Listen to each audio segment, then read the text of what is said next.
Nagsasanay na si Pinay tennis star Alex Ayala para sa kauna-unahang Philippine Women's Open sa Rizal Memorial Tennis Center sa Maynila. Kagulat World, isang dambuhalang shock talaga ang sumabog sa Maynila. Imagine ang ating Pinay tennis phenom na si Alex Ayala na kasalukuyang nagpahirap sa mga top players sa WTA circuit ay opisyal ng lumapag at nag-first practice sa bagong refurbished na Rizal Memorial Tennis Center. Hindi lang ito basta training. Naging mini reunion pa ito kasama ang kanyang CA Games teammates. Mula sa heartbreak ng kanyang Australian Open campaign, ang pagbabalik ni Alex ay nagdala ng pure hope na yumanig sa buong bansa. Bakit ito ginulat ang mundo? Dahil ang hype ay sadyang insane. Ang tickets para sa Philippine Women's Open ay nag-sold out sa loob lang ng 24 hours. Ramdam ang vibration ng excitement dahil ang dating struggling young star ngayon ay rinarally ang buong nasyon para maniwala ulit sa ating tennis dreams. Pero heto ang matinding conflict, career versus bansa. Sa edad na 20, binabalanse ni Alex ang kanyang Grand Slam goals at ang legasyang nais niyang iwan sa Pilipinas. Ang emosyon sa court, parang festival atmosphere. Watawat ng Pilipinas ang nakataas at bawat palo ni Alex ay sinalubong ng hiyawan na parang Grand Slam final na. Sabi nga ni Alex, home is the people and not the place. Ang tanong ng lahat, kayang-kaya ba niyang sakupin ang home soil at patunayan na tennis is not ready for the Philippines? Handa na ba kayo? Dahil ang Ayala era ay nagbabalik at ang sabog na ito ay simula pa lang ng ating pagbangon. Mga Kagulat World, ramdam ang goosebumps sa buong paligid dahil ang kasaysayan ay muling isinusulat sa harap ng ating mga mata. Nitong umaga lang, ang bagong refurbished na Rizal Memorial Tennis Center ay naging sentro ng mundo nang lumapag ang ating Pinay Diamond, si Alex Ayala, para sa kanyang unang official practice session. Pero hindi lang ito basta-bastang pagpalo ng bola. Ito ay isang emosyonal na mini reunion na nagpayak at nagpabilib sa mga nakasaksi. Kasama ni Alex sa court ang kanyang mga CA Games teammates, ang mga kapwa Pinay na nakasama niyang lumaban para sa Watawat. Ang dating tahimik na training ground, biglang naging parang stadium sa tindi ng energy. Bakit ito ginulat ang mundo? Dahil sa gitna ng pressure ng pagiging world number 43, ipinakita ni Alex na ang kanyang puso ay nananatiling dugong Pinoy. Sa kabila ng kanyang global fame, makikita mo siyang tumatawa at nakikipagkulitan sa kanyang mga teammates. Isang tagpong nagpapatunay na ang tagumpay ay mas masarap kapag ibinabahagi sa sariling bayan. Pero huwag kayong mabulag sa mga ngiti dahil sa oras na humawak si Alex ng raketa, ang kanyang game face ay nakakatakot. Ang tunog ng kanyang lefty forehand ay tila mga putok ng kanyon na umaalingaw-ngaw sa Rizal Memorial. Ayon sa mga nakapanood, ang level of play ni Alex ay sadyang nasa ibang planeta na. Isang resulta ng matinding preparasyon mula sa Melbourne hanggang Maynila. Dito na pumasok ang shocking reality ng kanyang kasikatan. Ang tickets para sa Philippine Women's Open ay nag-sold out sa loob lang ng 24 hours. Wala pang opisyal na laro pero ang sambayanan ay nagkakagulo na para makakuha ng pwesto.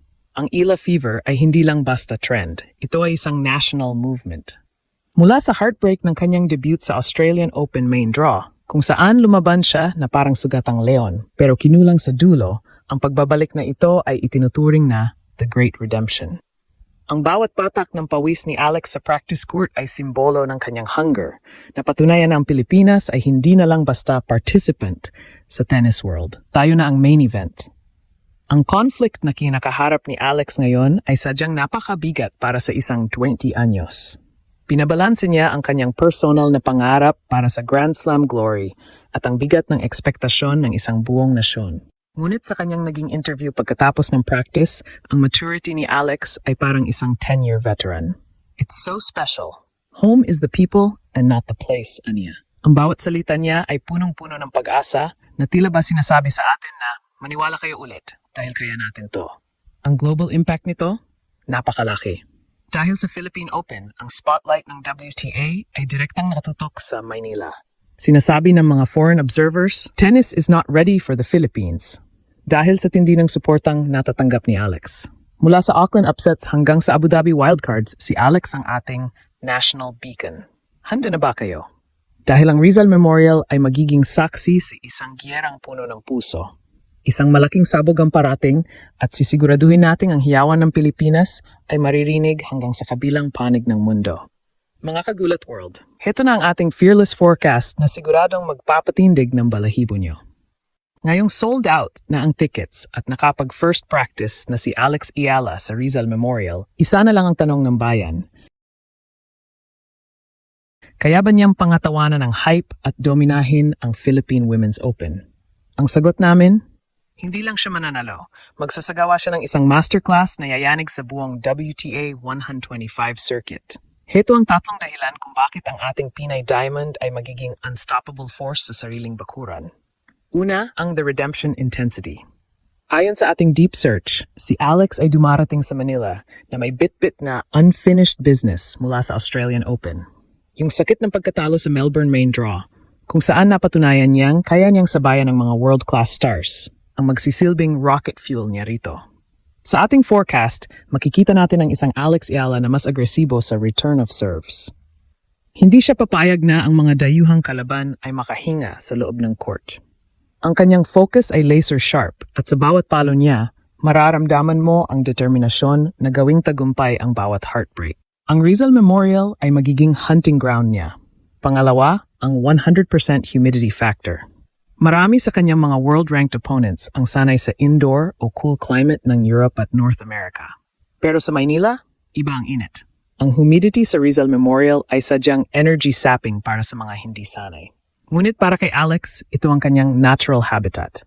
Ayon sa ating analysis, ang kanyang conditioning sa Nadal Academy ay ginawa siyang marathon player.